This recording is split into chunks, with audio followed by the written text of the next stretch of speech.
புத்தக திருவிழா தொடக்கம். அமைச்சர் சி.வி. மெய்யநாதன் தொடங்கி வைத்தார். முன்னாள் தலைமை செயலர் வே. இறையன்பு சிறப்புரையாற்றினார். மயிலாடுதுறையில் மாவட்ட நிர்வாகம், பள்ளிக்கல்வித்துறை மற்றும் பொது நூலக இயக்ககம் இணைந்து நடத்தும் புத்தக திருவிழா தொடங்கியது.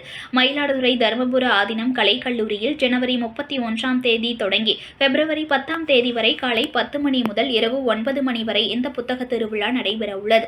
இதில் 60 புத்தக அரங்குகள், உணவு திருவிழா, குழந்தைகளுக்கான பொழுதுபோக்கு விளையாட்டுகள், அறிவியல் கோளரங்கம் ஆகியன ஏற்படுத்தப்பட்டுள்ளது. மாவட்ட ஆட்சியர் மகாபாரதி தலைமையில் நடைபெற்ற தொடக்க விழாவில் பிற்படுத்தப்பட்டோர் நலத்துறை அமைச்சர் சி.வி. மெய்யநாதன் பங்கேற்று ரிப்பன் வெட்டி 3வது புத்தக திருவிழாவை தொடங்கி வைத்து பேசினார். இதைத் தொடர்ந்து முன்னாள் தலைமைச் செயலர் வே. இறையன்பு சிறப்புரையாற்றினார். இந்த நிகழ்ச்சியில் எம்.எல்.ஏக்கள் ராஜகுமார், நிவேதா எம். முருகன், பன்னீர்செல்வம் உள்ளிட்ட பலர் கலந்து கொண்டனர்.